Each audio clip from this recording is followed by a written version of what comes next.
the traditional influencer model of, hey, let me find a micro influencer, let me pay him X amount of money depending on their size, and let me have them do a post talking about our product or driving people to our site.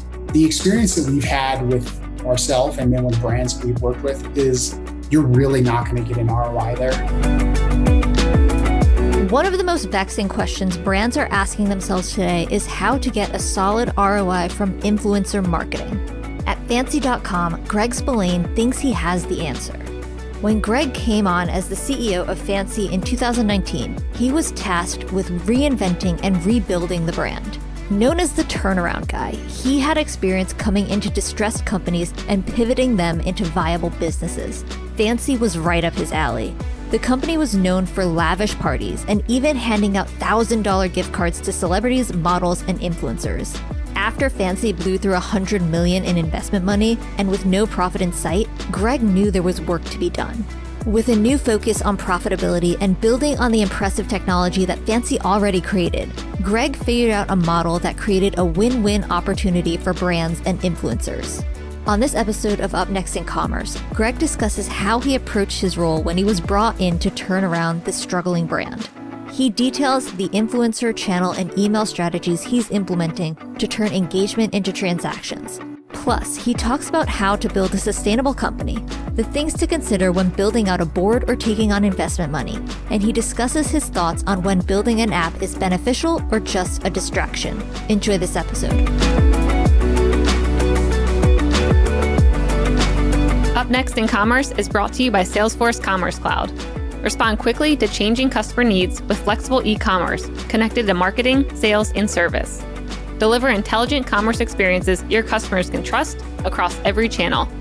Together, we're ready for what's next in commerce. Learn more at salesforce.com/commerce.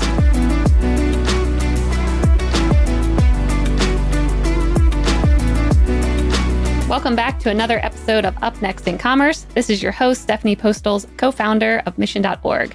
Today, we're chatting with Greg Spillane, CEO of Fancy.com. Greg, welcome. Thank you, Stephanie. I'm so excited to be here and speaking with you. I know. I'm really excited to have you on. I was going through Fancy.com before this, and I think I found at least 3 things that I want to order after the show that I actually have not seen anywhere else. One was an air plant that was on top of an amethyst crystal, which I haven't seen that. Yes. And the other one was like a chilling beer mug, which looked awesome. So that's where my mind's at right now: air plants and beer mugs. Well, perfect. I'll tell you what. I'll hook you up with a solid discount code and even something you can send out to your audience. Oh, I like it. This interview is already going great.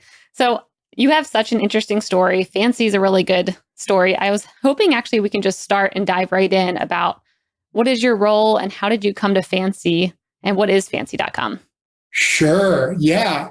I came out of school really as an athlete. I attended undergrad on a football scholarship. So I was a little bit of a meathead type of guy earlier in my life, and was introduced to the internet and really computers real early on. I was one of those guys that had a computer when I was 10 years old, connecting with my 2400 baud modem, Nice.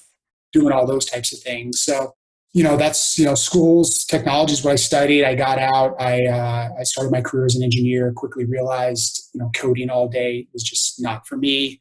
And that's kind of where my entrepreneurial journey started. I actually founded an agency. We were doing custom development for people, a lot of digital transformation stuff real early and sort of the internet booms, like early 2000s, and built a couple of different products, sort of just by happenstance, and took them to market in a subscription-based model, well before SaaS was really even a term, and had some success, and had an opportunity to sell that company, and so that was great. I decided to go back to business school at that point, and then really spent the better part of the next 8 years or so in kind of the management consulting world, specific around technology, doing sort of like big Fortune 100 type of systems implementations, et cetera. And great, cushy, all that stuff, like good pay. But I just, I didn't want to be like sort of a cog in a giant wheel. So a business school colleague of mine had just taken over this company based out of San Diego. It was founded by a guy who had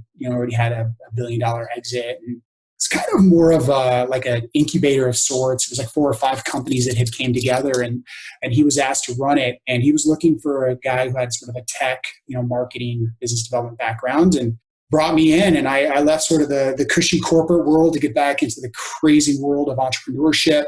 Led that company through a pivot, eventually rebranding as events.com. We spun off one of our divisions and sold it to private equity.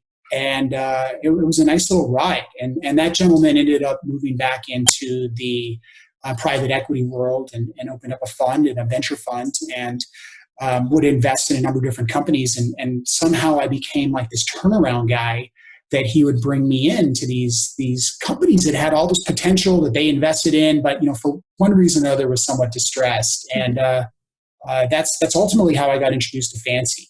He came in. They sit on the board of directors here. They invested in the company in late 2018, and there were some things that needed to be changed. Obviously, Fancy's been a company that's been around for a really long time. So I was brought in, made the CEO in March of 2019. But a little bit more about Fancy. The company itself was founded in 2010.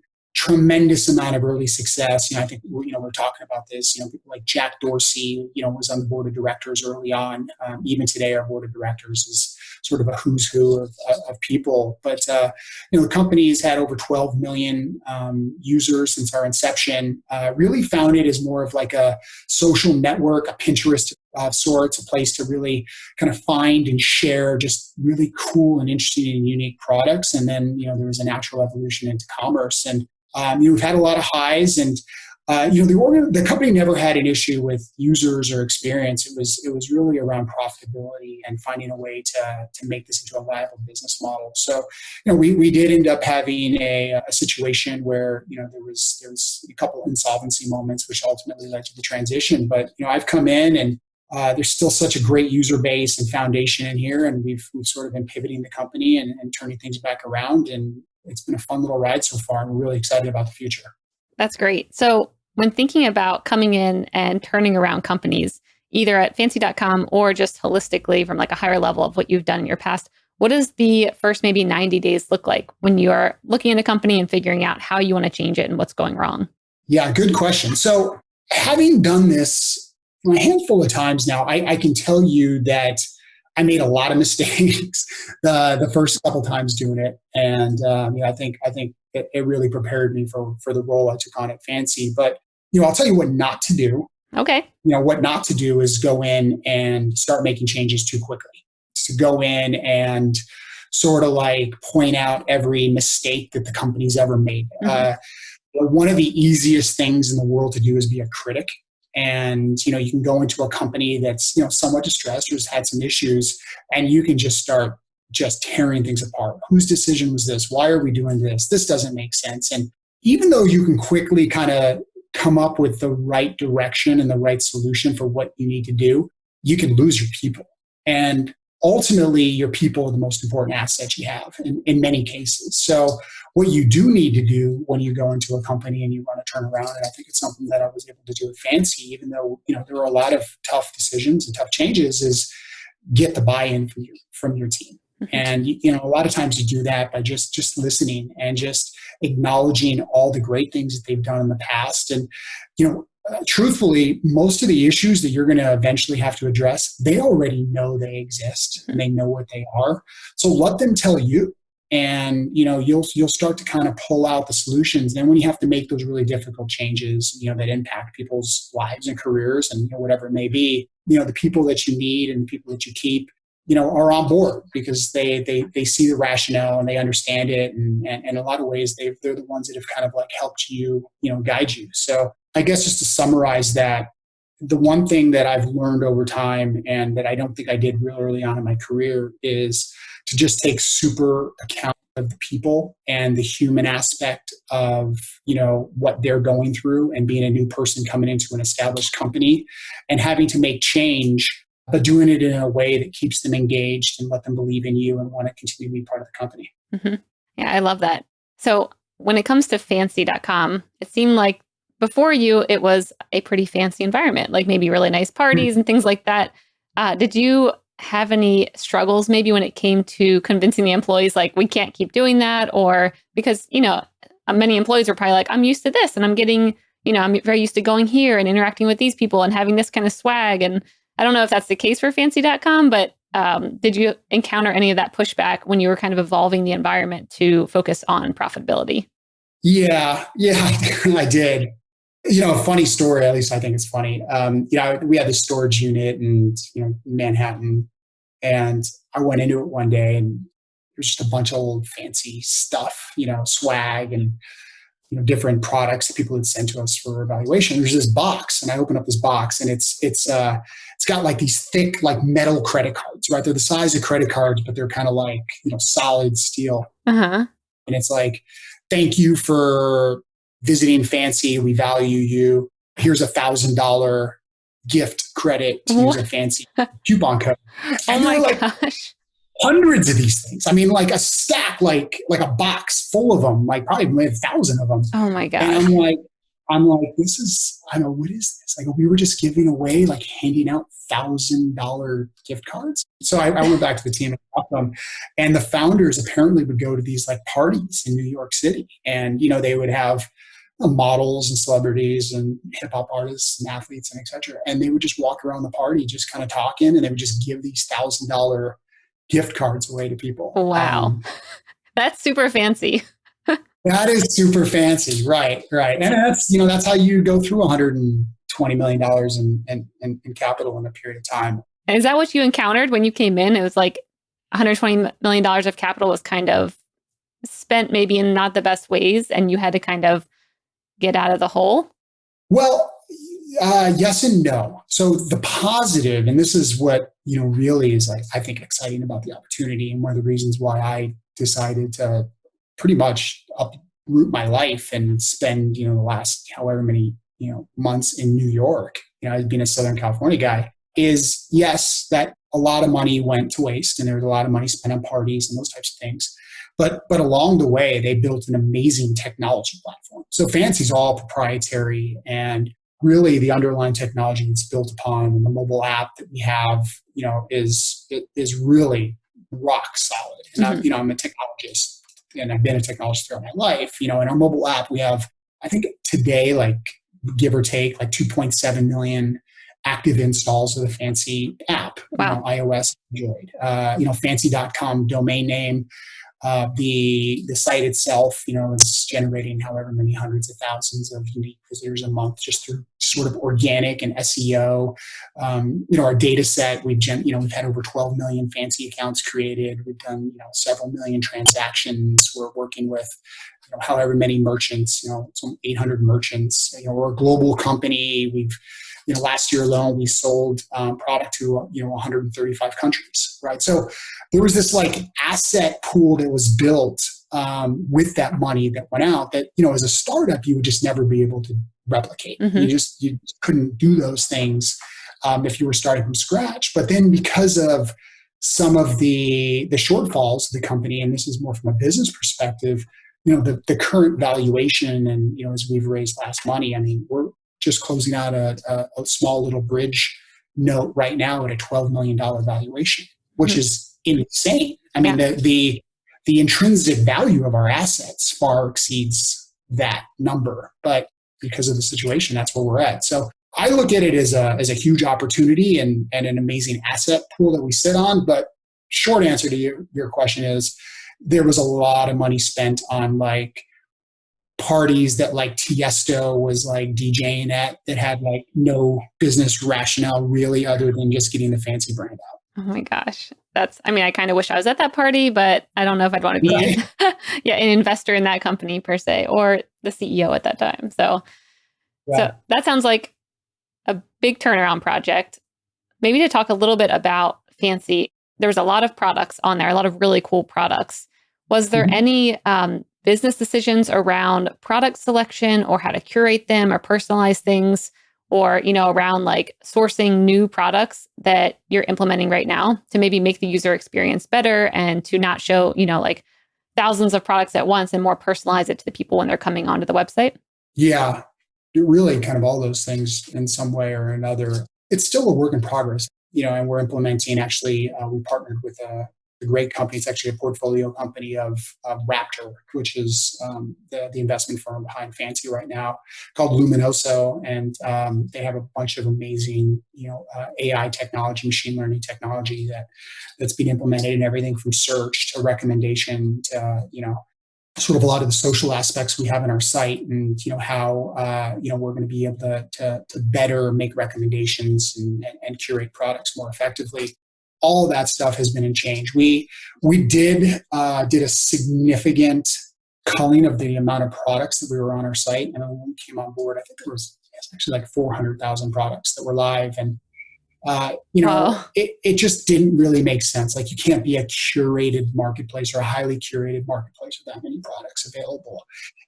We Hmm. were much more open earlier on in regards to who we would let come sell on our site. And what that did is, there were some quality issues in regards to who that merchant was, and whether they were fulfilling, and was the product really what they said that it was. So, we've moved much more towards like a closed marketplace. We do have an internal brand development curation team who, thoroughly vets all of the sellers on our site. And our philosophy, kind of where we're moving towards as a company, is this concept of the rise of the direct to consumer brand. We just see so many amazing purpose-driven brands, and I think that's the key, right? Like, Amazon, has almost been a victim of their own success with, Fulfilled by Amazon and Alibaba and all these different people who are just trying to source product and get it on Amazon and sort of like tweak with the algorithms, and you're getting like commoditized products that, there's not really a brand behind it. A lot of these people and these entrepreneurs who are selling these products never even take possession of the product. They're not designing the products. They're just sourcing them and trying to sell them. And we're trying to be the anti-Amazon in that regard. So we want to work with the, sort of like the Allbirds of the world before they're the Allbirds, right? And get those products on. Yep. And we look at it as a huge win-win, because we know consumers are attracted to those brands and purpose-driven brands that have a story, brands that potentially have a charitable aspect or a self-sustainable aspect. And those are the type of products that they want to find. They want to cut through the clutter. I mean, there's sites out there that have this stuff, but you go to Etsy, or you're talking millions of products, and it's like, how do you find these products? How do you get through some of the other junk that's out there? And then on the brand side, customer acquisition is really difficult. And, platforms like Instagram and Google are really saturated. That's one of the main channels that people have now to reach out to their consumers. Everyone's talking about, influencers and, how they can leverage influence more effectively, but I don't think anybody's really cracked that code really well. So, we have a huge audience, and we spend a lot of time trying to build up the products, the brands, that we feature. And, we come up with a fair and equitable revenue split. And, we reach out to the audience, and people come to us to find these brands that have been curated, and it doesn't cost anything to be on our platform for the brands. So they're guaranteed to make money when we sell products. And we're going to continue to build on that thesis. I love that. So maybe to zoom in a bit on the customer acquisition piece, you're talking about, Facebook and Google, they're getting pretty saturated and pretty expensive. What channels are you guys finding success in right now to bring customers to these new brands and products? Yeah, it's a great question. So we're really lucky because we don't really, since I've been here, have not spent a ton of money on having to do sort of paid ads. I mean, we do a little bit here and there, and we handle retargeting and that type of stuff. But we have a tremendous amount of organic traffic that just finds us. We're well optimized with a very high search engine authority. So a lot of people come upon fancy.com and naturally go there. We also have a mobile app that has a very different shopping experience. It feels much more like a social shopping experience, where there's a dynamic feed of products, and people can like and share, and then recommendations are made by what they like. So we do some advertising in regards to getting people to download our app. We found that we have a really high lifetime value for people who have downloaded our app. I think right now our average user opens the app like 5.4 times a month or something like that. So it's relatively sticky. We are working on conversions and optimizing the conversion rates of that. I think because of the social aspect, those are lower than some more traditional e-commerce. But The area that we're really focused on and really growing is to continue to build upon our influencer model or affiliate model and partnering with micro influencers. The technology is on our site in which they help, sort of guest curate. And this is going to be a big part of our upcoming release, guest curate, different selections of products. And, whether it's for, home decor or whether it's fashion based, whatever it is, with the idea of, we're creating a great experience for our user base. But then, we want to help sort of build their own personal brand, with the idea that there's a quid pro quo. We pay them, a percentage of sales, and we can attribute when they've driven traffic to the site or anything that's been sold, which provides an incentive for them to share and drive people to the Fancy platform. And then vice versa. Obviously, we're providing them with an avenue to create more exposure for themselves, right? Because it's not being hidden. We want people to know who this particular curator or influencer or thought leader in the space is. Cool. I love that. So it's a good segue into influencers because we've had a lot of people in our audience ask about that and wonder how to even, is it successful working with influencers? How do you go about engaging with them? So what does maybe the back end look like for Fancy when it comes to building up this influencer network? And what kind of success are you seeing? And how would you maybe advise a smaller brand to start this if you think they should?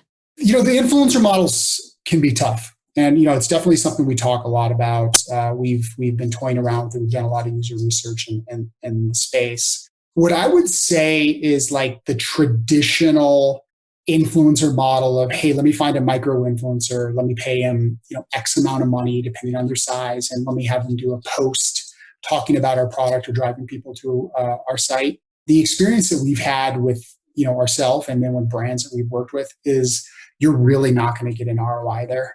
It doesn't necessarily pencil. At least that's what we've seen. I'm sure there's some people out there that have been able to figure that out.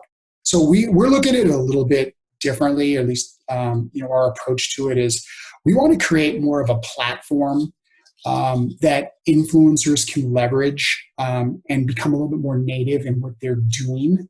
That helps them, expand their own reach, expand the value to their user base, and then, ultimately monetize that user base, because that's really what the influencers, especially micro influencers, are looking to do.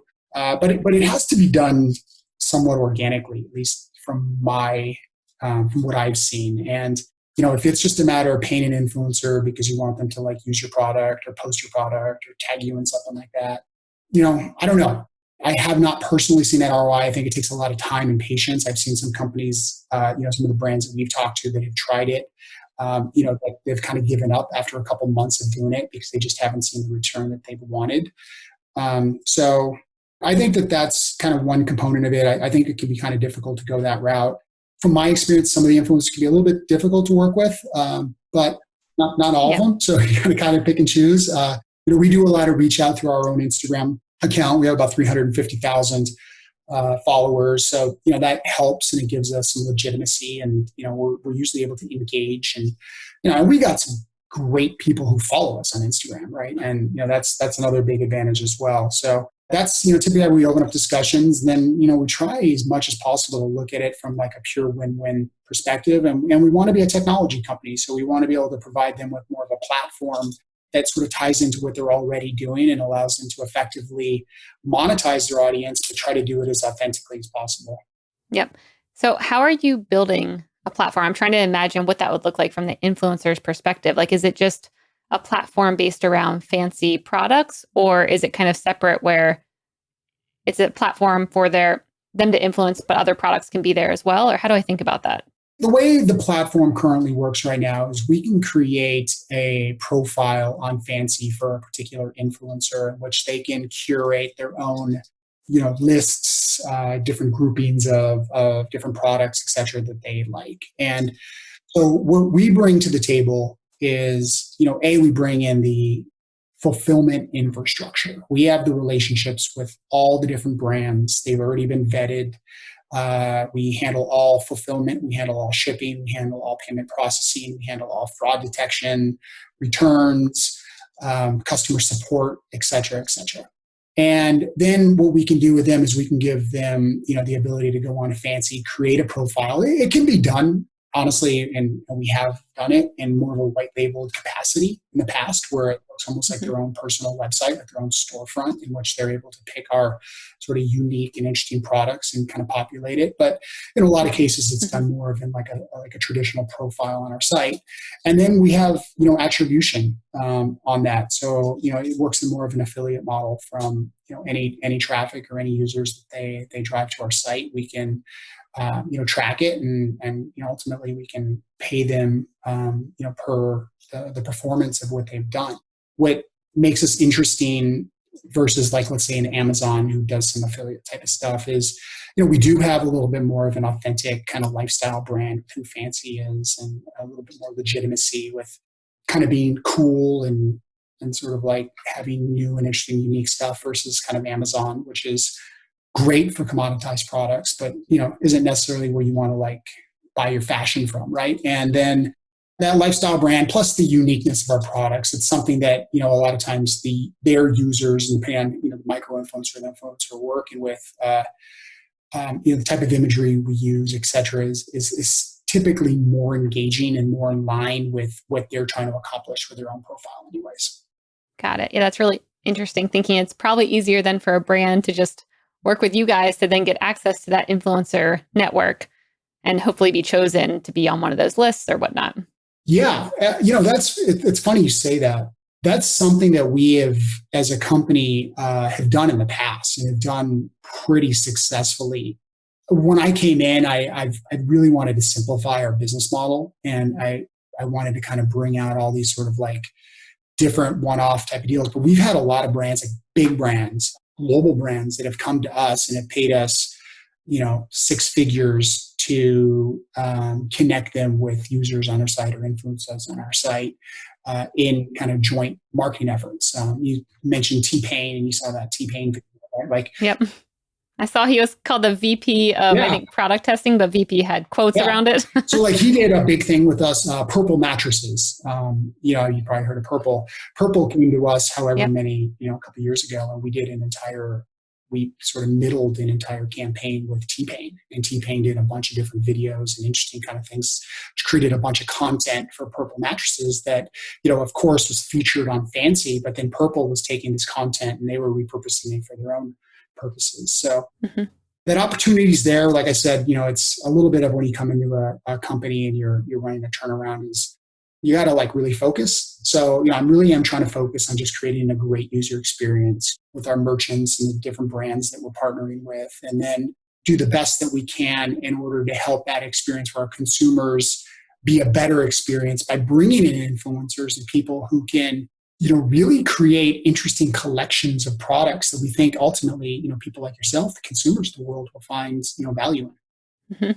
Yeah, that's awesome. So when talking about building a company now, and, we've been talking quite a bit around like the turnaround story and how to rebuild it. The one thing I have not touched on, but I think would be great too, is developing a board of directors. So, a lot of brands right now, if they're thinking about raising money, and of course, like the board of directors question always comes up of like, who do you want on your board? And I was hoping you could kind of touch on your guys' board of directors and what's helpful, what's not. Like, how should someone think about having a board and putting that together? You want a board of directors, that's going to be supportive of you. You want a board of directors that's going to be helpful, right? That has connections, that's going to be involved. I've had boards where it's like all they want is reporting, which you're going to provide anyways. I mean, you of course are providing your reporting to your board.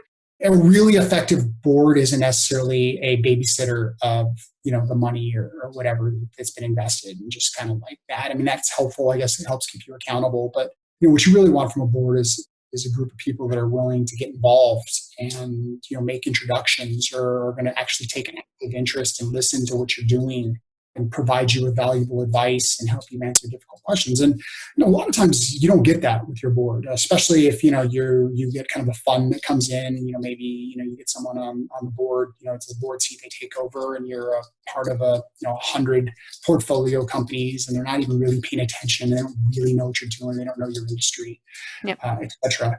I've been really lucky here at Fancy. We have a small board. There's only 4 of us. 5 of us, including myself.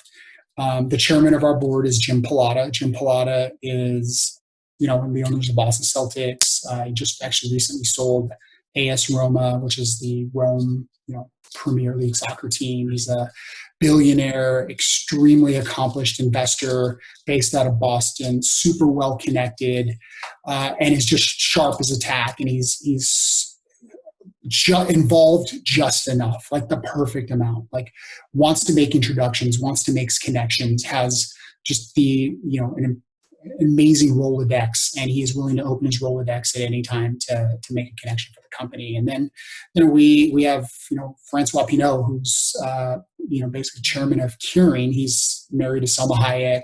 You might know him. He's the guy who donated, I think, $300 million to the Notre Dame when it burnt down.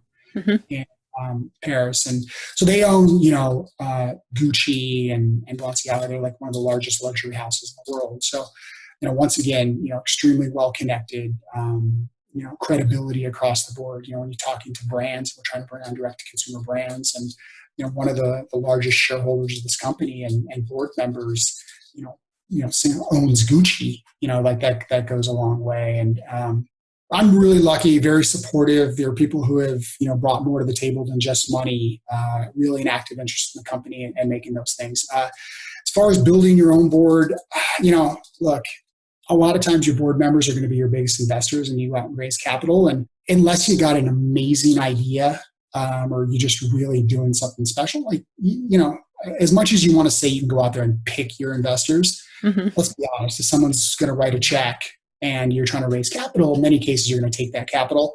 And along with that capital comes board seats. So, you don't always have the control that you would like in that situation. But, if you do have the ability to pick your board, and, I think you can pick your advisors a little bit more easily. But, you want people who are going to bring more than capital to the table. You want people who are going to get actively involved and are not afraid to open up the Rolodex and make connections. Yep. Yeah, I completely agree. It's something you see, at least here in Silicon Valley, is sometimes people are excited maybe about like really big brand name investment firms or, large amounts of money. And I've always asked the question of like, well, how can they actually help you? Like, can they spend time with you? Can they actually give you introductions? Are they willing to do that? I think not for, certain, at least I've heard certain investment firms, once you get to a certain level, it's like they're not going to spend time with you unless they invest, a very large amount of money and they have a lot of skin in the game.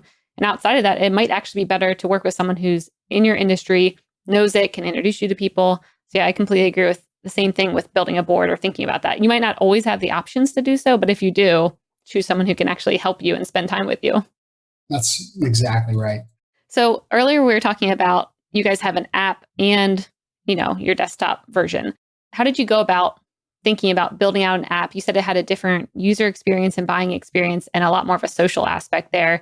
Like, how do you think a brand should think about, like, should I have an app? Because I think at one point, every brand probably considers building their own, app along with their desktop version. Yeah, no, absolutely. It's funny, whatever, 6, 7, 8 years ago when the app it got super hot and everybody wanted to build an app. Things were different, right? And sort of like the technology, especially just around like mobile responsive websites, was different. And to get a really good mobile experience, in a lot of cases, it helped have like a native mobile app. And you were able to tap into so many functions and features that you weren't necessarily available with mobile web.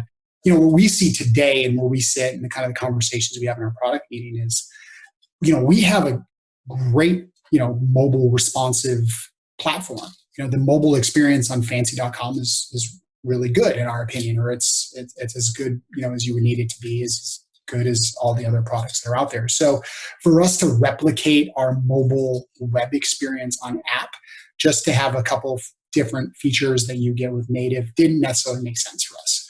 So we did look at it differently. And, with our mobile app and the way mobile is structured right now it's truly much more of a discovery-based experience. It's the kind of experience that people open up, and this is what our data shows and the testing that we've done. People open up our app because they're just interested to scroll through and look at really interesting and cool and unique products. And we focus very heavily on, using lifestyle imagery through that. And there are social aspects, and people can like, and they can build their lists, and they can share, and they can follow other people, and they can get updates of what people who they followed and influencers that they're following have liked other products or have added other products to their own lists and those types of things. And that would be really difficult to replicate in like a true mobile web experience. So when we look at it and we look at our product strategy, we ultimately look at web, so fancy.com, and then our mobile experience of that is a little bit more of a traditional commerce-based experience. You go to it, you have categories, you search, you find things you like, hopefully you transact. Where we look at mobile is much more of a sort of a stickier, joyous engagement where you just want people to kind of open it up similar to how we open up Instagram 25 times a day, right? You're not opening up Instagram necessarily because you want to buy anything, or just kind of open it up because there's like cool images and there's things that you're going to discover, and it's going to bring kind of a little moment of joy in our lives as we're sitting there in the bank. And that's a lot of how the experience with the fancy app has been created. And our thought is that people will discover things and they'll find things and they'll like things, and personalization will happen through our mobile app. And in many cases, they'll end up going to web to transact. Mm-hmm. Oh, can they currently transact on the app, or is it more of a discovery platform right now that transfers over? They can transact on the app. Okay. And we, a large part of our business still occurs mobile. But definitely the experience that we want to have is, I guess that would be my big takeaway to any company out there that was considering building a native mobile app. If they're, in the commerce world, is, well, why? Like what difference are you going to offer on mobile versus you're going to offer on web? Because the truth of the matter is people don't need to download another app. Mm-hmm. And if they can get everything that they need by just going to your domain name through their Google browser or whatever it is in their iPhone, save the trouble. Yep. Yeah, I love that. So how are you thinking about balancing the social aspect on the app? You were mentioning conversions weren't as high as like traditional e-commerce sites, which makes sense if people are kind of going on there just to see new things and maybe not always having an intent to buy. But how are you going about balancing that to keep people moving along and get them to check out, but also have fun and engage with other users? The big thing with us right now and big focus is around, number one, personalization. We're doing everything we can to continue to make the experience more personal. I think that that's something that, if there's been kind of an area where I don't think we've always done a great job on that, is that we've very much had a point of view that Fancy has taken in regards to kind of what we think is cool and what people who, we want to think it's cool, and that kind of gets pushed out. Where I want to have a little bit more of a, based on your interactions, based on what you've liked, what you've shown, that I can kind of avoid, showing you stuff that isn't relevant to you. So that's a big component of that from that perspective.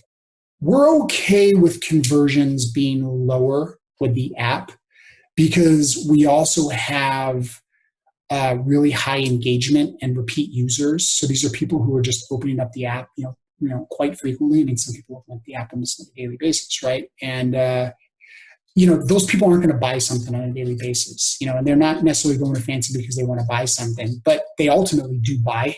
So, I think for us, the more the experience gets better, the more sticky it is, the more people that want to open up the Fancy app and kind of just, enter into that, sort of social commerce world, the more people who are eventually going to transact, even though it isn't a straight kind of equation like on a return on ad spend like you do with more of a traditional website. We have a particular product. Someone goes to that site because they're looking for that product, and then did they convert or they didn't convert. Now we're going to do retargeting, right? We're looking at it as a little bit more of an engaged experience. So it's not a huge concern for us from that perspective.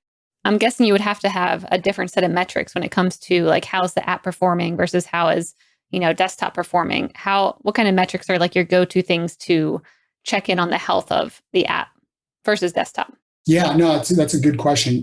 So we track obviously just simple things like total sessions, users, new users, app downloads, uninstalls. My dashboard has all that information. Time on app, number of products that they've clicked into. We do look at conversion rates, across the board. How many users came in, how many times did they convert, average order value, the standard stuff like that. But when we think about the app and the experience itself, we're really looking at things like how many users did we have, but how many sessions did we have? So what's the average session per user? Because, in our app experience, it is about having people come back and using the app multiple times. And then when they do open up the app, how much time are they spending on a typical basis interacting with the app, and what are they doing? So those are a lot of things that we look at. And then, from a bigger picture, obviously we're not spending a ton of money trying to attract new app downloads, like outward spending, but we still have a tremendous amount of new app downloads that happen on a pretty regular basis. So we look very closely at how many new app downloads and then what our uninstall rate is. Cool. Yeah, that's really good. Good to know. When it comes to personalization, are there any tools right now that you guys are really excited about? I know you mentioned one that was maybe within a portfolio company that you guys work with, but are there any tools that other brands should be looking into right now when it comes to personalization? Right now, we're spending some time on our ESP, our email service provider, and we're looking at a couple different providers in that space. That's something where there's some really cool providers out there that do some amazing stuff in regards to personalization around all messaging, not just email, but also push, because obviously they're mobile apps, and that's something that we're probably going to adopt here, and if not next quarter, the quarter after that, and try to revamp the way we do our outbound. We have about 1 million people on our email list right now. So, we send out a ton of emails. I told you about, it's like 2.7 million active installs of the app. We do push notifications. And then that number is from our push notifications. So when you actually do a push notification, it'll tell you how many were delivered. So that it's about, 2.7. So, we do a lot of outbound messaging, and I think there's a huge opportunity for us to do more personalization with that messaging. That's great. Yeah, it'd be really cool to bring you back in a couple months after you've done the email stuff and talk about, what you've seen with your app and your push notifications and kind of hear an update on all that. Yeah, absolutely. All right. So we got about 10 minutes left. I want to make sure, I feel like you're going to have some great answers for the lightning round. So I want to make sure that we have enough time for it. So the lightning round brought to you by Salesforce Commerce Cloud. This is where I'm going to ask you a question and you have 1 minute or less to answer each question. You ready to go, Greg? All right, let's do this. All right. I'm going to start with the hardest one first, because like I said, I think you'll have a good answer. What one thing will have the biggest impact on e-commerce in the next year? Oh, man. COVID's has been terrible, but unbelievable for e-commerce. And I think that the one thing that it's done is it just increased the adoption rate and made it gone through the roof, right? Like people like my parents who never bought anything from Amazon, never bought anything from Postmates or anything like that, like are now just doing it. And even as stores and retail locations of brick and mortar continue to open back up, I think sort of the cat's out of the box. I think the adoption rates are going to continue to rise. I think there's going to be many more direct consumer brands that are going to continue to come about. There's going to be new technology that innovative companies out of Silicon Valley are going to come up with that are going to just make the experiences better, whether you're talking about augmented reality or different types of things. So I just think that the overall continued adoption of e-commerce is just going to make the pie of the $7.2 trillion, global retail market, the e-commerce side of that is just going to continue to expand and grow. I don't think there's going to be any stop in sight. Yep. Yeah, I completely agree. I love that answer. What's up next on your reading list? Good question. I tend to go back and forth between like more autobiographical and then just like fiction. I'm a big Stephen King guy. I typically read all his books. Kind of since the beginning of time. But right now I'm reading Eric Larson's newest book on Winston Churchill. And it's really focused on like 1940, 1941 in England, where the Germans were just bombarding England with bombers, and the U.S. hadn't entered the war yet. And, Germany was just a powerhouse. And I mean, it just looked like they were just trying to bomb them into submission, and Churchill would not submit. And we all know how that ended up turning out, but just so amazing to like learn about that guy. And, especially as kind of a CEO of a company where you're kind of faced with sometimes it feels like overwhelming odds, and you have to be honest with your team, and they have to realize the gravity of the situation, but at the same time motivate them and give them the confidence that you can overcome. It's exactly what he did, and it's been a really good read. Oh, that's good. I will have to check that one out. If you were to have a podcast, what would the podcast be about, and who would your first guest be? So I'm an ex-athlete. I talked to you a little bit about that. So I was actually a football player in college, and I'm kind of a jock. I still like to do all those types of things, and I learned so much of what I do in a professional world from my athletic career. Just dealing with coaches and like the meritocracy involved, and like just working hard and showing up on time and competing every day and all those types of things. So I think what I would like to do is I'd love to have a business focused podcast that had athletes turn business people who are able to talk about their experiences, especially guys in the NFL, experiences working with coaches like Bill Belichick, et cetera, and how those principles have translated into the professional world. And, I think someone like a Tom Brady would be like a great first guest. He started up his own, I think it's like TB12, and he's got kind of like a whole supplement line. And I'd love to talk about how he's translated sort of what he's done professionally as the greatest quarterback ever, and how he's having success now in a business capacity. That sounds like a really good podcast. I will find you a sponsor, Greg, and we will get that off the ground because, yeah, I like that. That's good. All right. How do you stay on top of e-commerce or industry trends? What kind of sources are you looking at, or tools are you using, or, resources do you rely on to stay on top of things? A lot of reading. Yeah, obviously that's the answer anybody would have, right? But I have a number of sort of hashtags or subject lines that I'm following in my Flipboard account. And I just every morning I kind of open it up and flipping through and seeing what other people are doing. I also like to read about some of the bigger players in the space that are public. So, if you've been following companies like Overstock.com, Wayfair, Etsy, have had tremendous growth in the last several months. I mean, I think Overstocks.com stock went from like $3 a share in like March to almost $100 a share most recently. So jumping into their quarterly reports and their 10Ks, and as public companies, they have to disclose everything. I love to read kind of what they're seeing, what they're doing, where they want to go with things. So that's always helpful, glean a lot of ideas and insights from some of the bigger competitors in the space. That's really good. We haven't had anyone talk about going through their quarterly reports yet. So I love that. That's something I enjoy doing as well, but I thought I was the only one. All right. Well, Greg, this has been such a good interview. Like I said, we need to bring you back for round 2 to hear how some of these experiments are going. But where can people find out more about you and Fancy? Yeah, well, obviously fancy.com is the site. You can go into your App Store, Android store. I'd love for you to download it. You can reach out to me directly. I literally just love people just email me. I get them all the time. So greg@fancy.com, super easy, 1G. And then, we are, like I said, we're raising a little bit of a round of equity right now.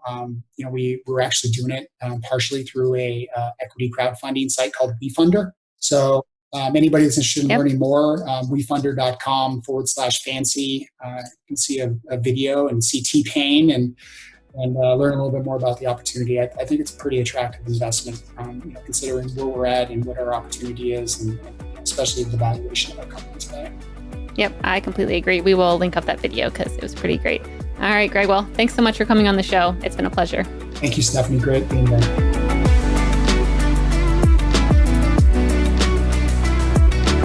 Up Next in Commerce is brought to you by Salesforce Commerce Cloud and created by the team at mission.org. Subscribe now at Apple Podcasts or wherever you listen to podcasts.